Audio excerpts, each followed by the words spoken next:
Pod zapovjedništvom generala Mile Novakovića oklopna brigada Kordunskog korpusa krenula je 6. kolovoza u samostalni proboj prema Bosni. Tenkovima kod Dvora pregazili su kolonu traktora u kojoj je bilo oko 6000 civila. Danas se ovi tužni snimci upotrebljavaju poput kulisa u jeftinim dokumentarnim filmovima. Tehnikama prevarantske montaže izrađuju se krivotvorine koje postaju izravne optužnice protiv hrvatske vojske. Stvarni događaji i zločini koji svjedoče o srpskom kukavičkom vojnom moralu danas polako nestaju u opasnim maglama zaborava. U medijima su ostali zabilježeni samo događaji vezani za 11. kolovoz. Treba istaći kako je međunarodna diplomacija imala unaprijed sve podatke o akciji Oluja. Časnici UNPROFOR-a službeno su obavijestili sve krajiške komandante o svim vojnim detaljima. Krajiški Srbi su znali da će Oluja započeti 4. kolovoza točno u 5 sati ujutro. Pripreme za obranu bile su potpune i jedinice su bile popunjene.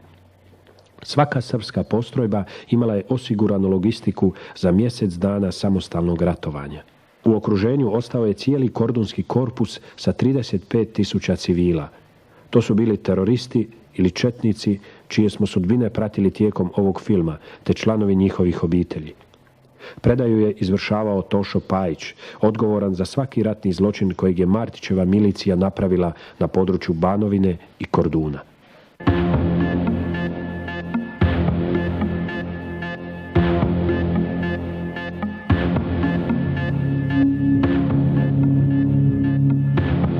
Prvi dan te poznate kolone u medijima nikad nije realno prikazan. Njega je obilježila kolona novih i skupocjenih automobila. Slika je više ukazivala na turističku gužvu nego na izbjegličku kolonu. Toga dana nije bilo ni jednog traktora. Vozači su bili svi do jednog vojno sposobni muškarci, a mnogi još u uniformama. Žena, djece i staraca nije bilo.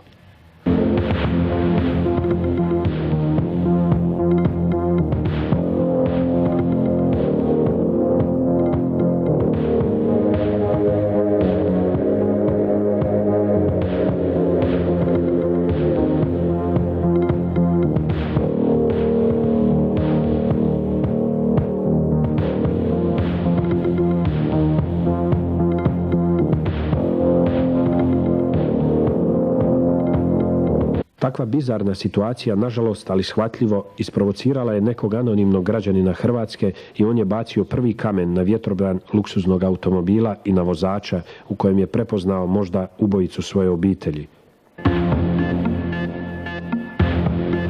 Hrvatsku vojsku čekalo je približno 90.000 dobro utvrđenih i pripravnih vojnika. Hrvatska vojska uspjela je za svega 3 dana ostvariti veličanstvenu pobjedu u jednoj neravnopravnoj, prodanoj i lažiranoj utakmici.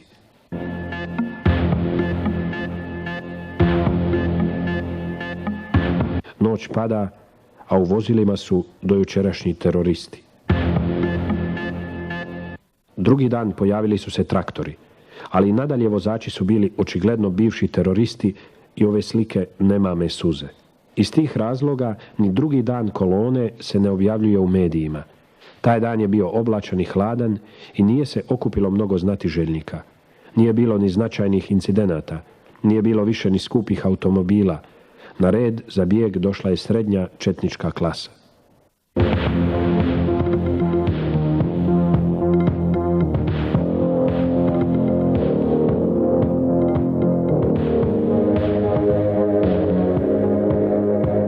U ovom trenutku prisjetimo se izjave koju je televiziji Beograd dao 1991. godine najodgovornija osoba za sve ratne zločine na području Pounja. Poslušajmo Branka Dmitrovića. Ja sam često puta govorio da bi ovo mjesto koje je zadalo toliko boli ovom narodu, ovom srpskom narodu, od Drugog svjetskog rata, iz prijašnjih godina, prije Drugog svjetskog rata, pa i sada, ja sam bio mišljenja da ovo mjesto treba sravniti sa zemljom i jednoga dana pobrnati to i posijati kopriva. Da ovdje nikada više niko ne živi. Tolika je to bol, toliki je pečat ostavljen kod ovoga naroda.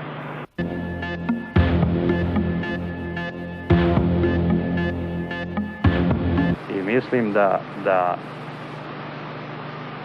Kako će se taj život odvijati u ovoj Kostajnici, ja da vam pravo kažem, ne znam, ali smatram da će se vrlo teško ovdje živjeti. Ja sada već izgubio sam svaku volju bilo kakvog života, bez obzira što mi je ovdje kuća i tako dalje, da ovdje živim.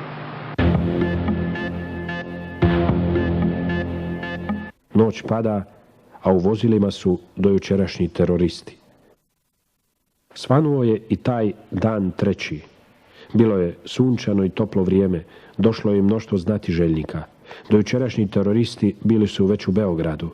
U koloni su na red stigli oni najjadniji, napuštene žene i djeca i ostavljeni roditelji.